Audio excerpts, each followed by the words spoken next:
Good afternoon. Welcome to Inside Indiana Sports Now with Ken Sterling. It's Wednesday, May 12th, 2021. We're brought to you by the great people at Today's Dentistry. Make Dr. Mike O'Neill your dentist. Do it today. All you have to do is call 317-849-2933 again and again and again. People I have referred go to that office, and I get notes back saying, man, why did I wait so long? I say, great question. Why? I talk about it all the time. Give them a call, like I said, 317-849-2933. Punch subscribe, hit like, ring the bell. Let's talk about sports. The schedule for the NFL is going to be revealed tonight. At about 7:45, we're going to find out when the Colts play who. We already know who the Colts are going to play, so let's talk about that a little, and let's use the rankings available at The Athletic to discuss the comparative quality of the teams that the Colts are going to play. The Colts are ranked 15th by The Athletic. Their opponents are ranked, on average, 17.7. All right, you take all the rankings, you add them up, and you divide by 17. And you wind up with 17.7. So the Colts' strength of schedule is a little bit south of what they're likely to be, or what they're foreseen to be, right? So you've got the Colts, like I said, playing in the AFC South.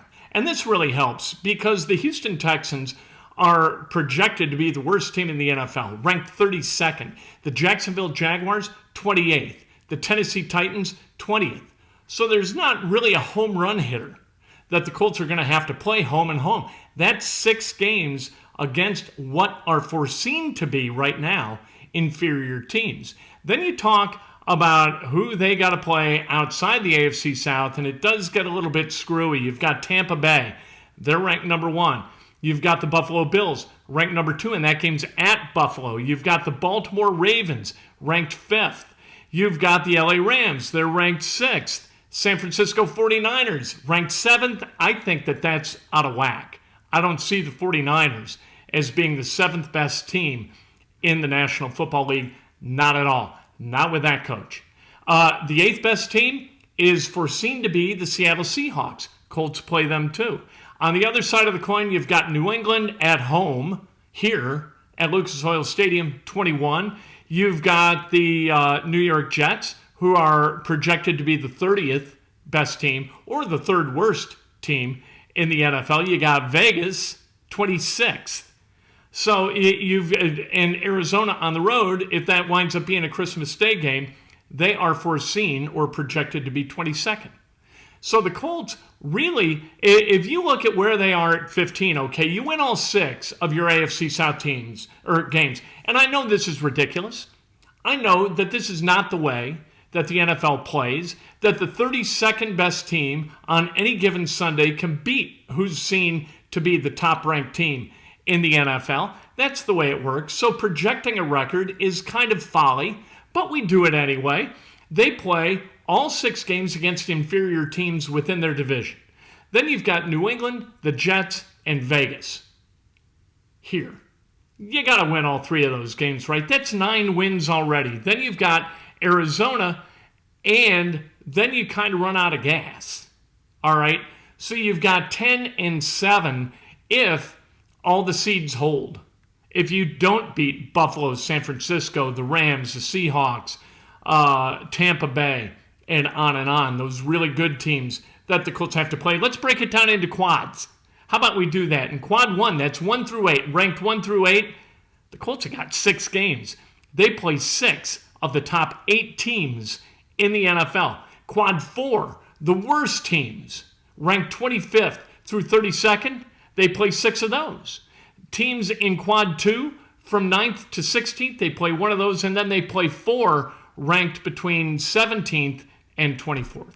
So there you go. That's the quality of the schedule. The quality of the Colts' schedule, while more difficult than last year, because last year, you know what, I'm not going to call it easy because nothing's easy in the NFL, but you look at who the Colts had to play, and it wasn't exactly a murderer's row of great opponents. It just wasn't. This year, you got to play 6 of the best 8.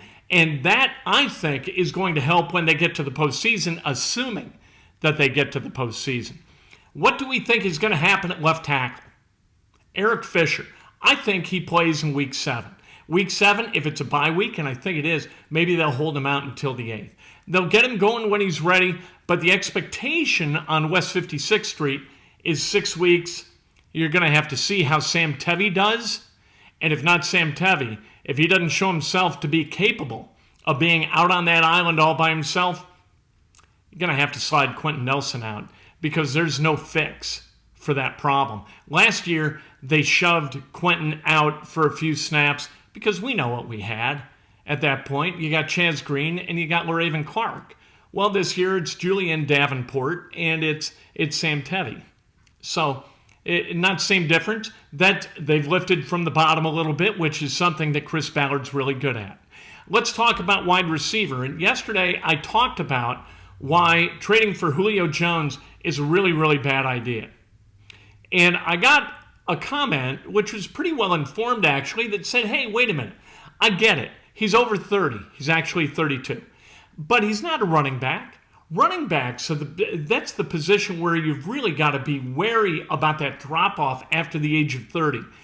Isn't 35 the year for wide receivers?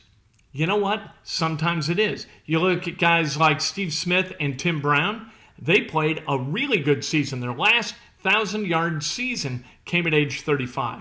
Jerry Rice is a complete freak, total unicorn. He had 1,000 yards receiving at the age of 40. Then going to happen with Julio Jones. That's a once-a-century thing. At 34, you had the final 1,000-yard season for Reggie Wayne and Marvin Harrison, who we're very familiar with. Larry Fitzgerald, assuming that he doesn't have another 1,000-yard season, and Anquan Bolden. Those guys had their last really good year, really productive year at 34. At 33, you got Hines Ward. At 32, Randy Moss, Andre Johnson, Michael Irvin. 31, Brandon Marshall, Torrey Holt, Chad Johnson. At 30, Keyshawn Johnson and Calvin Johnson. Calvin Johnson, I think, could have been one of those guys who was really productive, at least through age 34. Julio Jones right now is 32. The Colts would be on the hook for $15 million next year in salary if they acquired him by providing the Falcons some kind of measure of return. So you're paying $15 million for a guy who's doing this, a depreciating asset, right? Chris Ballard don't play that. Chris Ballard invests in players with some run up, not as they're running down. Now, Julio Jones last year, as far as yardage per game, was really good. But he only played 9 games because he had a hamstring that he could not come back from. Tried again and again, and they finally just shut him down.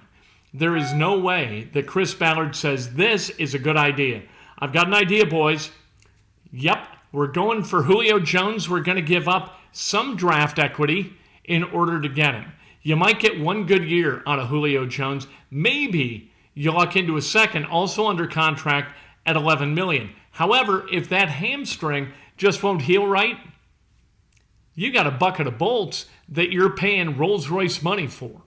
And you're not going to do that. Chris Ballard is not going to do that, and he is smart not to do that. So that's where they are at wide receiver. Really interesting to me because it does seem like if you take really good care of yourself, you can wind up playing really good football until age 34. And if not, 32, and if you're a freak, maybe you get to 35 while still playing football at a really high level. I wanted to talk today. There's a team that just fascinates me statistically. It's the 1972 Chicago Bears. Anybody who's on this channel regularly knows I have very little respect for Chicago media or Bears fans. They're just out of their minds. I come from that. I've worked in Chicago radio. I grew up a Bears fan, and I remember the 1972 team. Statistically, it's a complete anomaly. Bobby Douglas, this was the only year he was a full-time starter. He started all 14 games for this Bears team. It was the final year for Dick Butkus playing at a really, really high level. Here are some of the statistics for Bobby Douglas and that 1972 Chicago Bears team. Did you know, started all 14 games. He completed 37.9% of his passes. That's all. He had a passer rating of 49.8. He attempted less than 200 passes. throughout that season, 14-game season. He attempted less than 200 passes. The entire team attempted 205 passes. Only 78 of those passes were completed. This is an entire season where they completed 78 passes. You don't have to be a math wizard to look at what they did and say, my God, 78 divided by 14, that's 5 completions and change every game. On average of that every game. The leading receiver for the 72 Bears caught 20 balls, 20 passes, less than 2 a game. George Farmer led the team in yards receiving, 380, on only 14 catches. He averaged 27.1 yards a catch. How do you not throw it more often to him if you're Abe Gibron, the head coach? Bobby Douglas, though, I'll tell you what he did. He ran for 968 yards out of the quarterback position, which stood as an NFL record for a long-ass time. Dick Butkus, with his knees destroyed due to football-related violence and the malevolence of those who tried to block him, was a first-team All-Pro with 2 picks, 4 recovered fumbles, and he converted an extra point. He caught a pass from Bobby Douglas for an extra point. How about that? There was no 2-point conversion back then. This was just 1. They decided to throw it instead of have Mac Percival attempt the kick, which I think at that point was 10 yards. What? Why? They had 4 games in which they attempted 10 or fewer passes. They did not complete more than 11 passes in any game and had 1 game with a single completion. It also had a single interception. So it's one of the, maybe the only game in NFL history where you've got the equal number of completions and interceptions. Thanks, Bobby Douglas. By the way, that's a game that the Bears won 21-12 in Philadelphia, and it's the game where Dick Butkus caught the extra point pass from Bobby Douglas. So there you go. The 1972 Bears, this is after the merger, right? Now, it's before the offenses completely went away from the running game, and now you've got guys regularly throwing 40, 50 times a game. This wasn't that level of NFL, but it's the modern NFL. Bobby Douglas is still alive, ran the football exceptionally well. The thing that I remember about Bobby Douglas is going to Lake Forest College and watching the Bears train.